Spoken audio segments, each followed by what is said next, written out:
Dashboard presentation, hospital-acquired pneumonia by Shelby Adams, Deanna Bolton, Catherine Boston, Kenyetta Burney, Kara Downs, and Tyra Brown. Okay, this is Shelby Adams with an overview. A quality dashboard presents large amounts of data in a visual format displaying quality indicators. Dashboards show where improvements in care are needed, as well as if interventions or policies have been successful. Data for dashboards are collected from electronic health records or paper health records. The Agency for Healthcare Research and Quality defines quality indicators as standardized evidence-based measures of healthcare quality that can be used with readily available hospital inpatient administrative data to measure and track clinical performance and outcomes. Dashboards are utilized on the organizational level in order to set and evaluate goals. They may also be used on the unit by providing notifications so that nurses can intervene. For example, a notification when there is an increase in hospital-acquired pneumonia so nurses can be aware and intervene when needed. In this presentation, we will be interpreting and analyzing unit-specific total hospital-acquired pneumonia from the dashboard. In addition, we will be discussing the role of the registered nurse.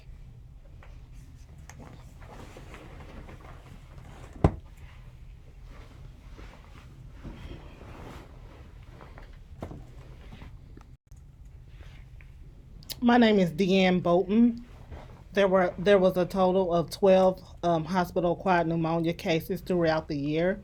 Each quarter saw a range of 2 to 4 cases of hospital-acquired pneumonia. The most cases occurred during the fourth quarter. There was a total of 4 patients diagnosed with HAP in that quarter. We are measuring HAP because pneumonia is one of the leading hospital-acquired infections worldwide and has an important impact. Nosocomial pneumonia is one of the most common nosocomial infections in hospitalized patients, with a reported incidence of 0.85% of all hospitalized patients. The limited studies available support that HAP is an emerging factor in prolonged hospital stays and is associated with significant patient morbidity and mortality. Preventing 100 cases of non-ventilated hospital-acquired pneumonia may save up to $4 million, 700 to 900 hospital days, and the lives of 20 to 30 patients' mortality. CMS measures and reimbursements are an issue because the CMS won't reimburse for hospital-acquired illnesses. The hospital will be required to cover the cost of treatment for illnesses that are acquired while the patient is admitted. The HAC,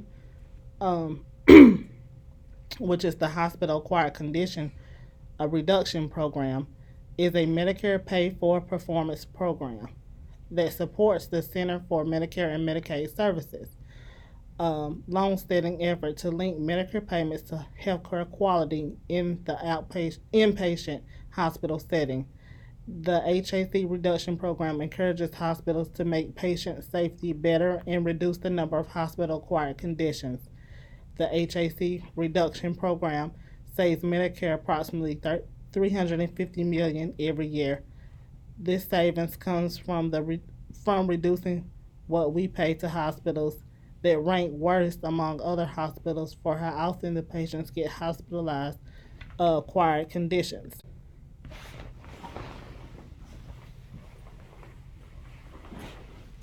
This is Catherine Boston. Addressing the deficits related to hospital-acquired pneumonia include patient mobility and turning patients every 2 hours was linked to a 61% decrease than the control group that did not do this. Patient physical inactivity was linked to hospital-acquired pneumonia due to the ineffective clearance of respiratory secretions. Oral care in the form of regular toothbrushing, chlorhexidine mouth rinse, and use of antimicrobial solution saw a reduction of pneumonia cases in a number of studies. This protocol saw a 37% reduction rate of cases in a 12-month period. Identification and treatment of dysphagia can prevent aspiration of secretions of food and medications that are ingested. Bedside dysphagia screenings and swallow studies performed showed a reduction in hospital-acquired pneumonia from 6.5 to 2.8% in stroke patients. The head of the bed should be higher than 30 to 45 degrees to prevent aspiration. Patients with a lower degree are more vulnerable to pneumonia. Hand hygiene has been shown to reduce nosocomial infections, but with hospital-acquired pneumonia specifically, further studies are still needed. The CDC does recommend washing hands with antimicrobial soap or with an alcohol-based antiseptic solution to prevent transmission of infections.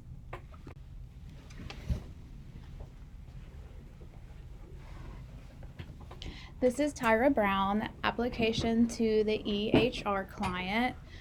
The EHR uses processes that allow for quality care. You're able to see the client's diagnoses, and this could inform you if the client could be at a higher risk for getting pneumonia, such as if they were immunosuppressed, a burn victim, trauma patient, anything like that. It shows you the medications that they are on that could also link them to a higher risk of getting pneumonia. You're able to see if they have difficulty swallowing, anything like that. It allows for comparing data. You can compare facility procedures, such as if one facility had only 2 cases of pneumonia while another had 4, that facility that only had 2 could kind of give pointers to the facility that had 4 to show them what they're doing to maybe adjust that other facility's procedures and policies and how they do things. It can show how many times nurses washing hands, sterile technique used for your trach patients, how often trach care is administered or changed. You don't want to do it too much because that allows for pneumonia bacteria to get in. It also shows how often oral care is provided. Again, if that's too much, it gives them a higher risk of aspiration. The EHR allows for nurses to see where improvements can be made, and this can be a part of, how often the oral care is provided, trach care administered, hand washing, sterile techniques, anything in that nature.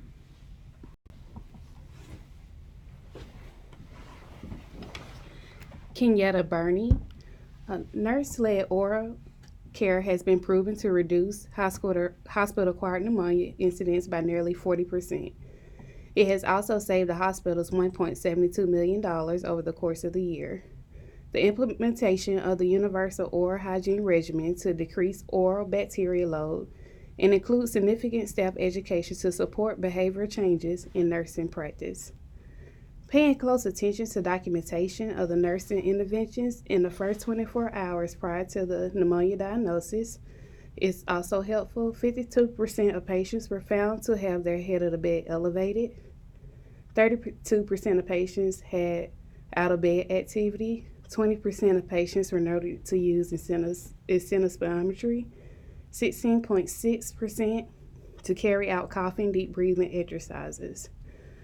Hospital-acquired pneumonia incidence may be reduced with implementation of fundamental nursing care and procedures. The study conducted identified a lack of documentation of implemented nursing care the first 24 hours prior to diagnosing for many patients. Incentive spirometry, coughing, deep breathing, head of the bed elevation, and out of the bed activities have helped increase lung volume, mobilize secretions, and prevent ascites. Oral care is standard practice to prevent hospital-acquired pneumonia while patients are ventilated. However, for medical surgical units, oral care has long been considered a comfort measure in caring for patients. This may be one of the reasons that oral care is constantly found to be missing from the patient's care and should always be considered when providing care. Decreasing the oral bacterial load is the most modifiable factor in preventing hospital-acquired pneumonia, and implementing the universal care oral care nursing protocol should be designed for prevention. Involving more frequent care is recommended 4 times for all adult non-ventilated patients and every 6 hours for patients being tube-fed or not eating. Reasons for the omission of documented nursing care may be related to the workload, communication errors, and staffing training. And we must encourage the importance of documentation because this dramatically affects the patient care. Oral care may be omitted or undocumented through low recognition if the value and low prioritization realizes relative to other care activities, or through the assumption that patients can perform or care independently. Other factors noted that may contribute to hospital-acquired pneumonia are provisions of oral care include lack of time, staffing resources, which may lead to delegation of oral care to untrained professionals. Quality improvement incentives include the education regarding hospital-acquired pneumonia, strategies to improve teamwork, communication, and understanding for the potential impact of universal oral care may improve patient outcomes and documentation of care provided. Changing ventilator circuits less frequently also prevents infection. Risk assessment tools have been successfully used to reduce the incidence of hospital-acquired conditions such as pressure damage. Assessing patients for pressure damage and using the Waterlow scale has also been helpful.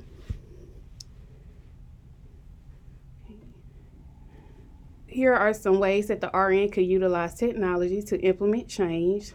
The nurse would need to make sure the incidents where patients have acquired pneumonia in the hospital, the nurses need to make sure that they're thoroughly documenting the information in the hospital EHR system. This needs to be included in the events leading up to the incident and on up till the incident is resolved. Nurses will need to keep a log of each incident that occurs in the system databases so they can monitor initial causes and the number of times the incident occurs with the patients. Computer-based training can also be scheduled quarterly or annually to ensure nurses are up to date on skills in reducing hospital-acquired pneumonia.